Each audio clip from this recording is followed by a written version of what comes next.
Joining us now from Columbia, South Carolina, Democratic Representative and from South Carolina and Assistant Democratic Leader, Congressman Jim Clyburn. Good to have you back on the show, Congressman. So, thank you so much for having me back. Good morning. How are we going to fix this before August 2nd? Well, I think we've got 48 hours within which to do something very, very meaningful. And I think that Senator Reid is working on something that I think could be very good. I would hope that Senator McConnell will join him in that. They ought to use Senator McConnell's proposal as sort of a framework and kind of flesh it out with those things that Senator Reid has been talking about for the last 2 or 3 days. He is talking about putting forth a plan that includes $2.5 trillion in cuts, and as I understand it, will not touch Medicare, Medicaid, or the Social Security, and lift the debt ceiling, hopefully for 18 to 21 months. That will Jim, give us an opportunity. Jim, let me ask you really quickly. I'm sorry about the delay. Let me ask you really quickly. Sure. If you don't cut Social Security, Medicare, or Medicaid, and you figure out a way to get $2.5 trillion in cuts elsewhere, well, that's kind of troubling. Because that sounds like it's all coming from discretionary spending. What's wrong with doing something responsible on entitlements? Well, I think we ought to do something responsible on entitlements, but I think we ought to do it in a much more measured way. I think we ought to create a commission. We've done that before. Let's create a commission to study all 3 of the entitlements: Medicaid, Medicare, and Social Security. I thought the president already had a commission. We've done it for Social Security before. Doesn't the president have a commission? No. That commission was to study deficit and debt. If you're talking about the Bowles-Simpson Commission, that commission was looking at what we need to do to put forth a plan to deal with the deficit. I'm talking about something that would look at making Social Security, Medicare, and Medicare sustainable for 75 to 100 years, and concentrate on that and nothing else. And I think we ought to have a commission to study what we need to do about tax reform. Everybody knows we need to make our tax system simpler. We need to make it more fair. We've got a tax system that really penalizes 98% of the American people, while 2% that's been getting extremely wealthy over the last 10 years continue to get all of these tax cuts and tax breaks. That's correct. That is unfair, and we ought to do something about that. Well, while you were answering my last question, Steve Ratner was furiously writing something down, writing some charts up. Yeah. And Steve, let's talk about revenues versus spending. So let's look back a little bit and put this in some historical perspective. If you go back to 2000, we got about 21% of our government budget, or of our GDP came in the form of revenues, and that has gone steadily down to 15%. We have a spending problem and a revenue problem, as you can see from this chart.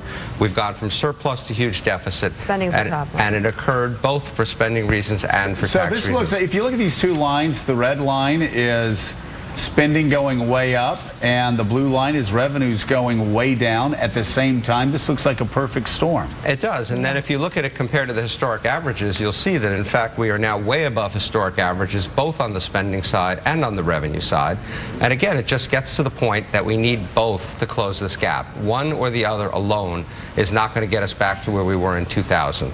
So how do we do that? What type of tax reform do you support? Well, there are a lot of different things we can do, but let's look at one of your favorite points, which is what the richest pay. So let's look at what the 400 wealthiest Americans paid in taxes in 2008. They paid 18% of their income, and this was on an average of $270 million per person of earnings. And this is one of the things that is so maddening to me. We're looking at a chart right now that is showing, Jim, that the richest Americans pay an 18% tax rate. And when I hear people going out going, we've got to raise the income tax rates on the wealthiest Americans, I sit there and go, why?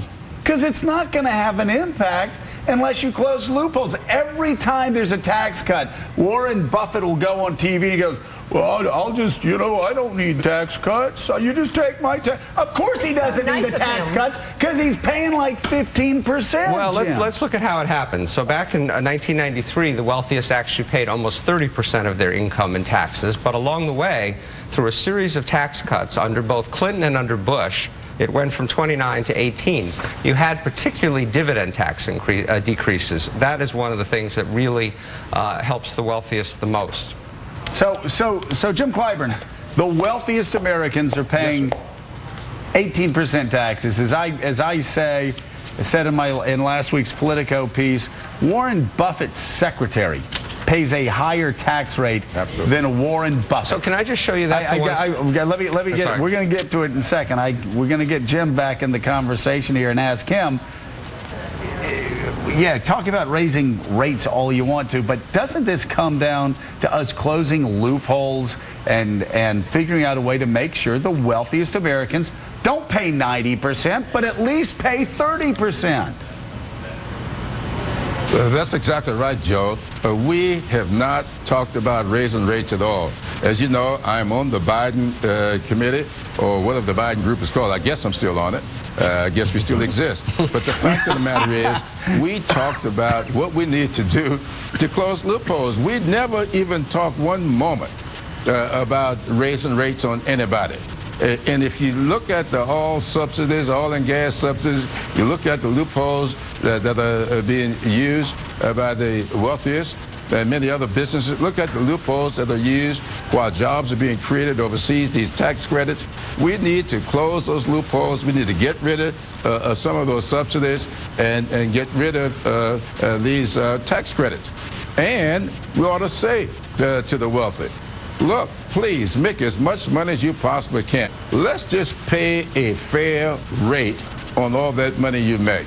I think that the CEO to pay 16% while the receptionist pays 28%, that is unfair, and we know it. That's why 98% of the American people are carrying this load while the upper 2% seem to be getting away scot-free, and that's not fair. That's just true. Jim Clyburn, I hope you're still